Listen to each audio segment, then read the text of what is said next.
some people might not be aware that you're also in the space of medicinal marijuana. Yeah. So could you maybe talk a bit about that? That's correct. So, Matt, so when we first started out with the nicotine, we envisaged that, initially I was pretty interested in the cannabis space. Yeah. Because I've seen how much it's helped people. Mm-hmm. Again, it's the same, it's a second line treatment. So it's an unapproved medicine, just like nicotine is. Right. So unless you've tried the first line treatment, no doctors are going to be able to prescribe. What's the first line treatment for marijuana? Depends what condition you have. Oh, okay. So you have insomnia, I see what you're saying. Sorry. Melatonin, of or course, you would have tried. Like for myself, anxiety. Yeah. So unless I've tried pumping myself full of a whole lot of drugs that they make shit tons of money on, then docile, gotcha. Stuff like that. So unless you try those things and it's not been effective, or you've been, it's your body's reacted to it, or you're not really happy with it, then you can try medicinal cannabis as a second line treatment. Right, okay. So it's the same principle as the nicotine. Yeah, sure. And how long have you been in that space? Same sort of length of time as No, we just started this because we were mainly focused on the nicotine side of things. Yeah. And we've just done was we just replicated what we've done with the nicotine and moved on to the cannabis side. Okay. But I'm very passionate about medical cannabis and how it can help people. Yeah. It's hugely beneficial and has been proven to be for a very, very long time. Yes, it's it's amazing what I've seen in the out there. I mean, it's amazing what the patient's feedback coming back to me. I mean, it's been really incredible actually being able to help people with all this mental illness, with chronic pain, with sleeping disorders. And the numbers show for itself. So the numbers of approvals are nearly up to 200,000 since medical cannabis has been being able to be prescribed. That's cool. How long's that been? Been like 2 years? I think it's been longer than that. Oh, okay. But the number has skyrocketed. Yeah, because there's so many companies out there doing telehealth. And I guess more and more people are becoming aware that it's actually even an option. Yes, and especially when the price of prescription medical cannabis is probably on par or with street value, or the black market value. What sort of price would like an ounce be? Depending on what grade you get and what strength you get, but I think an ounce is roughly about $300. Fuck, I reckon that's less than last time I bought it.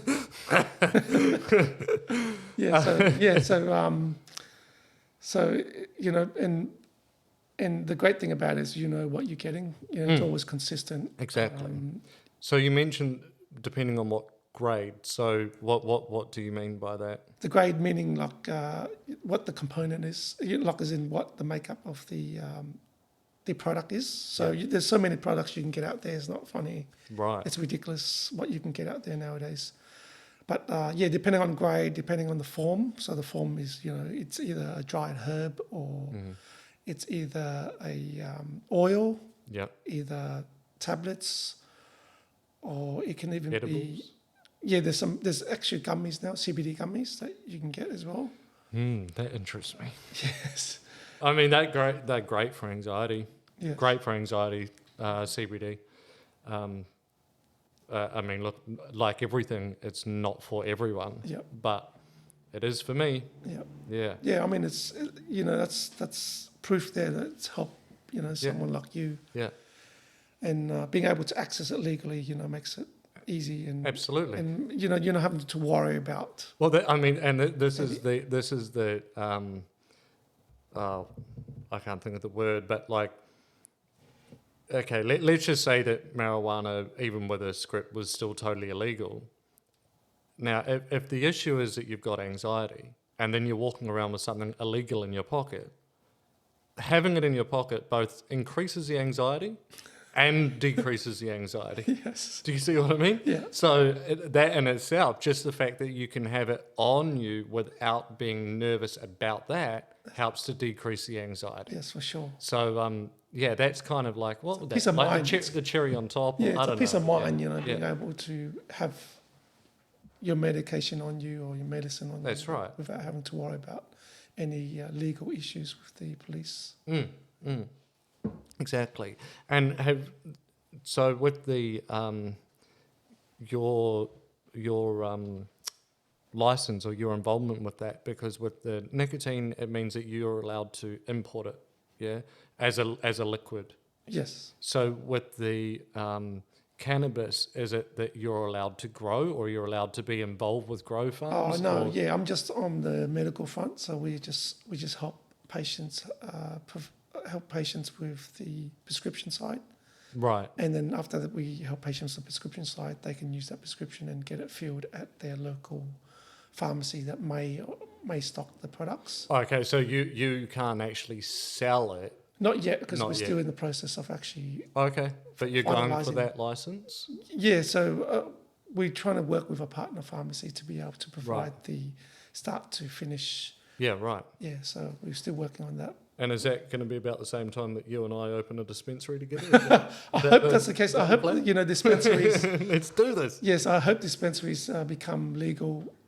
Just like the States Yeah. and a lot of Fucking countries. everywhere in this. I mean, Thailand. Look at Thailand. I mean, since that they've opened the doorway to legalizing cannabis. I mean, it's been amazing for the Thailand community. I think it's so amazing that a country like Thailand, where Yes. they've had the death penalty for drugs for Exactly. a long time, Yeah. So and now they've said, oh, actually, Yeah. you can smoke weed yeah. because it's recreational there, right? Yes, exactly. Yeah. They've So you don't got- need to go exactly, prescription, whereas- you just walk into a store, buy Exactly. yourself a joint, and then you're ready to go. That's right. I mean, but am I right in thinking? Sorry to just jump. So back. that's not but that's not. I mean, medical side of things. It's more recreational. No, for sure, but it's still the same product. Exactly. Same Yeah, product. yeah, and it's just People like, just self-medicating. they're different way. self-medicating.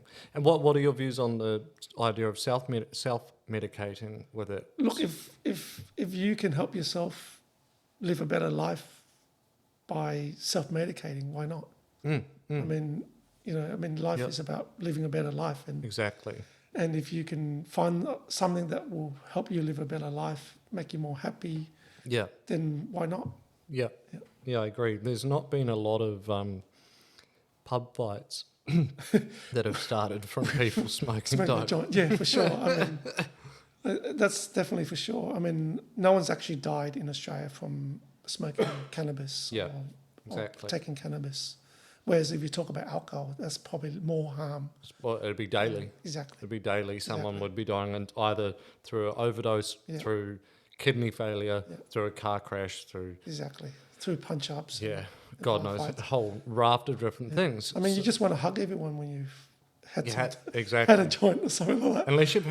Unless it's really strong, then you just want to sit on the couch Exactly, and yeah. just stare at a movie. But either way, you're not getting into a fight. No, for sure. That's the last thing you're thinking about. Yeah, I agree with you. So what's the deal? Like if someone listening is thinking, wow, I didn't know that this was an option for me, to do with the medicinal marijuana. What is it that maybe they would make them qualify? Yeah, look, I think, firstly, they've got to discuss it with their GP because their GP knows them the longest and knows Yeah. them the most, understands their medical history, knows what medication they're taking. But it's exactly the same as nicotine, first-line treatment. Ensure that you've tried and exhausted Right, most avenues, and then this is kind of like a second-line treatment. right. But, it is an expensive second-line treatment. Yeah, perhaps. Yeah, And that's probably, I think, the biggest hurdle at the moment right. with most people. Yeah, But then again, I mean, if they are sourcing from the black market, Yeah. then it's a different story again. But I would imagine that, and this is only my assumption, but I feel like it's probably got some merit. The majority of people who have gone and got a script, medicinal script, it's probably not their first joint.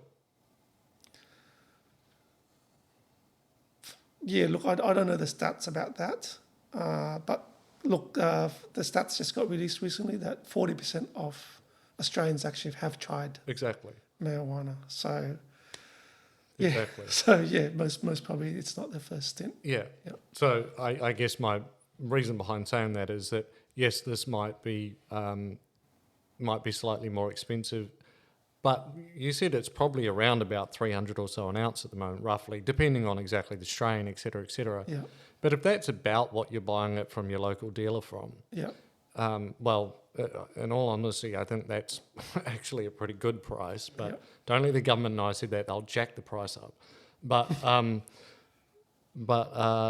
you know, if people are buying it, what am I trying to say? So let's say that I'd smoked before, and now I knew that there was a way I could do it and remove the risk. I no longer have to be worried about, you know, about the cops checking me or anything like Yeah. that. Surely there is that, right? Surely it's not just all people. for sure. You know, Yeah. like anything, people find loopholes or, Yep. or what have you. Yeah, My personal view on that is, if you find a loophole and it works for you, extort it. yeah, Go for it. Why not? Because if government doesn't like that, then the best thing they can do is just make it recreationally available for everyone, and then there is no loophole. Yep. They've just opened the loophole up, and now it's just a thing, which, as we're just talking about, Thailand and various other countries have done. Lots of them. The United States, not all of the states, but a lot of them have, and it won't be long before all of them do. yeah, Some of them in certain Bible Belt regions might not, but most of them will. But anyhow, lots of countries all around the world are moving towards that. And I just wonder whether or not in Australia, despite how typically conservative Australia is, if maybe they'll move towards that sooner rather than later. Two reasons I say that. One is what I've just said, the fact that other countries are, and if the loophole here is just being exploited anyway, then perhaps they will. And actually three reasons. The other one would be that they'll see the amount of tax that they could be generating. And the third one would be that if they don't do this, then are people going to look at Australia as a less desirable place to holiday if they can go to so many other countries and know that they can do that without getting into trouble for it? Does it make sense? yeah. Yeah, it's a tough one, Matt. I mean, I think legalisation. I mean, we are. I think we're halfway there. At least there are talks about it. I mean, at least the Greens are trying to put in the bill next Exactly. year. Like, I think there's a bill in front of Parliament right at the now. moment, is it? Yeah. So Yeah, I think so. So I think we're nearly there. I mean, we are having open conversations. Yeah. So that's a great start already. Exactly. Oh, look, we've come strides, but Yeah. And in the ACT, and it's been the case for quite a while, which is the Australian Capital Territory, which, funnily enough, is where all the politicians are based. You've been able to grow 2 plants there, I believe, 2 plants per. I don't know if it's per adult or per household, but whatever. Yeah.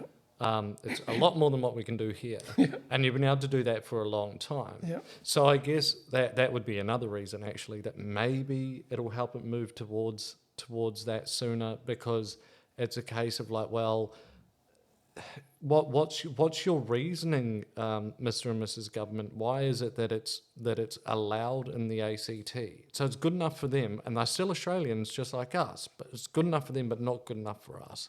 And I just feel like if that pressure, just that argument, was put on them more, Yeah. that I feel like that they would either have to remove it from the ACT, which I don't want them to do, or they would have to start looking at opening it up more. But I think the biggest problem that we have here is that Australians are very apolitical. They don't get out and protest. They don't. They put up with it. Yeah. They just put up with it. It is what it is. Yeah, it is what it is. Oh well, never mind. And a lot of people, including my friends, will say, well, it's not going to stop me from smoking anyway. Yeah. I get that. I get it won't stop you from smoking, but it's not about that, is it? It's about the fact that it's a freedom, it's a right that you should have. That's my view on it, you know.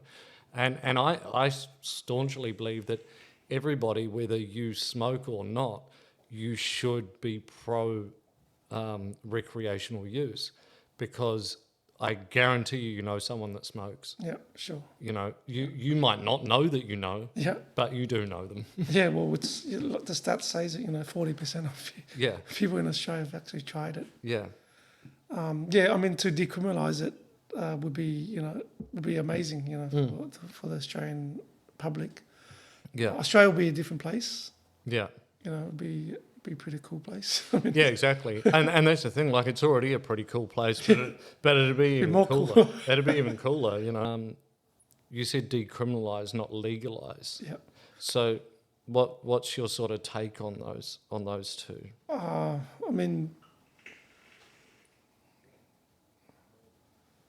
mean, I guess what I mean is probably like legalise, which kind of decriminalises it. Yeah. If you legalise it, then you decriminalise it. That's probably what I was trying to get at. Yeah, fair enough. The reason I ask is that there's always been this whole thing, people saying, I think it should be decriminalised but not legalised, or vice versa. And I've always sort of said, like, I don't actually know what the difference is. Yeah, it does. Do you? Or is there really a difference? Because I think... There's no difference, I don't think. I don't think so either. Yeah. And I've heard a lot of people over the years say, no, decriminalise means this, but legalise means this. And I'm going, no, I think you're splitting hairs. I think that decriminalising and legalising... Yeah. I mean, you're saying it's decriminalised. It's no longer illegal. Yeah. What's the difference between that and legalised? Yeah, probably when it says decriminalised, it means probably, but still the government kind of control the product, like, control the taxes or But that control. that would be no different from a set of tyres for your car. Yeah, exactly. You know, right, yeah. I mean, there's nothing that they don't say. control. Nothing that Yeah. they say. All right, everyone's got free reign on this. Yeah. Not one thing. Yes, exactly. Look, they want a piece of the pie for everything. And Oh, yeah. I mean, I guess that's what makes Australia great in a way. Yeah. I mean, in a way, like having what we have here, it's the best country in the world, I think.